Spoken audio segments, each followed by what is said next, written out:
We have now come to the Holy Grail, generating online help. Before we generate the help, there are a few prerequisites. First, you need to ensure that the content does not contain any spelling mistakes.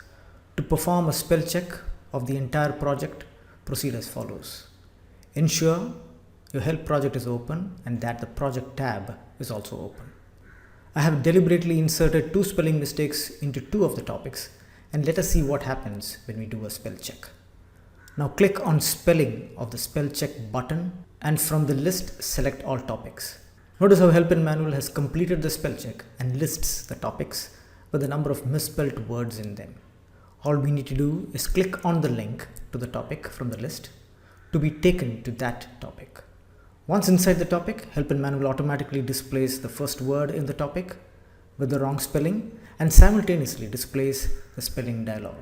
Using this dialog, you can correct the spelling using alternate spellings suggested in the suggestions box. You could also tell Help in Manual to ignore the spelling, that is, if the word in question was a pronoun. You could also add the word to your dictionary, for instance, if the word was the name of your company, so that Help in Manual does not flag it as a wrong spelling for future spell checks. To add the misspelled word to your dictionary, click Add to Dictionary. To correct the spelling, select an alternate word from the suggestions box and click Change. If there is another word that is wrongly spelled in the current topic, it is highlighted next and the spelling dialog is opened.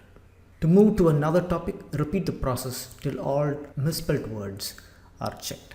I must indicate here that you need to exercise care while using the Change All and Autocorrect options. Autocorrect may provide wrong alternatives, and Change All changes all occurrences of the misspelled word in all the topics with the alternative you have selected without any prompting of the spelling dialog. My recommendation would be to inspect each misspelled word visually and then make the change. When done, you can close the spell check results by clicking the Close button here.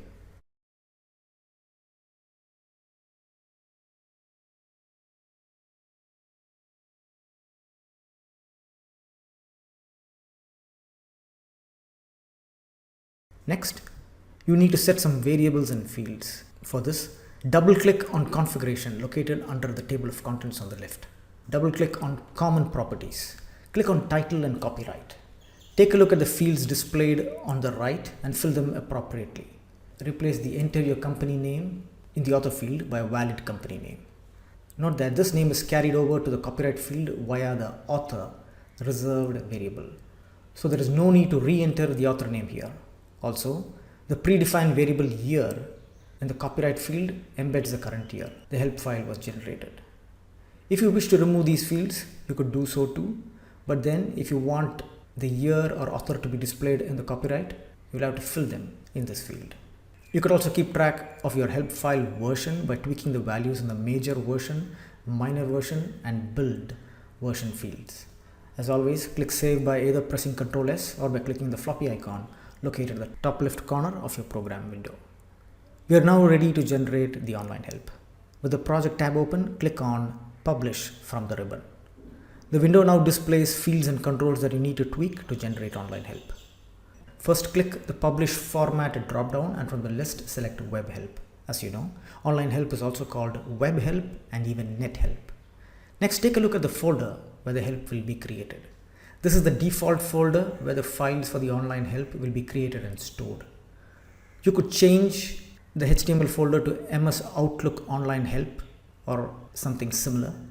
Note the file called index.html, leave it as it is. Next, select a skin for the look of your online help from the Select Skin drop-down list. Note that Help in Manual offers premium skins for an additional fee. To view skins at the bottom, just hover your mouse cursor over the scroll bar at the bottom. For now, click the Select Skin icon. If you don't see the icon, just hover the mouse cursor over the scroll bar at the top here. From the Open Skin dialog that opens, select the Web Help 2 frames classic skin blue located way down the list. All you need to do now is to click Publish. If the output folder does not exist, you will be prompted to create it. Simply click Yes to proceed. Help in Manual generates the help and it is displayed in the default web browser of your computer. An indication as to where the help file is located is also displayed. This is the folder of files that you need to provide to your client to deploy the help file online. Now let's take a look at the help file that we have generated. First, note the title. This was also the title in the help title field under the title and copyright, under common properties, under configuration. Also, notice the copyright displaying the author and year correctly. Notice that we had filled the author field too under title and copyright. Next, take a look at the table of contents. Click or expand chapters and notice the content of a chapter or topic displayed in the window on the right. Scroll through the contents on the right. Check to see if they have been published correctly. Next, click on the keyword button. The list of keywords you attach to topics, remember adding relevant keywords to topics, are published here. All you need is click on a keyword and you're instantly taken to the topic that refers to these keywords. Like to search a word or phrase in your help file? Click the lens button. A search field is displayed. Enter a word or phrase and click submit or press enter on your keyboard. Search results, if found, are displayed and links to topics containing the searched item are also displayed. Click the links to be taken to the respective topic. The search can also be fine-tuned so as to search any or all of the words. Results per page can be adjusted from 10 to 100 using this field. There are other things that can be done to view the help. For instance, you could widen the right side of the window by clicking and dragging the vertical bar to the left. You could also use the navigational buttons to move from topic to topic, sequentially up or down. Click the home green button to move to the parent chapter of that topic. Once you are at a parent node, that is chapter, clicking this button takes you to the previous node and so on till you hit the topmost parent, which in our case is the introduction chapter. So that's it for explaining the generated online help. You now know how to fully create and generate online help. In your assignment, go ahead and generate your online help. In the lessons that follow, we look at some more techniques such as generating other help file formats, more editing capabilities, and some miscellaneous tasks.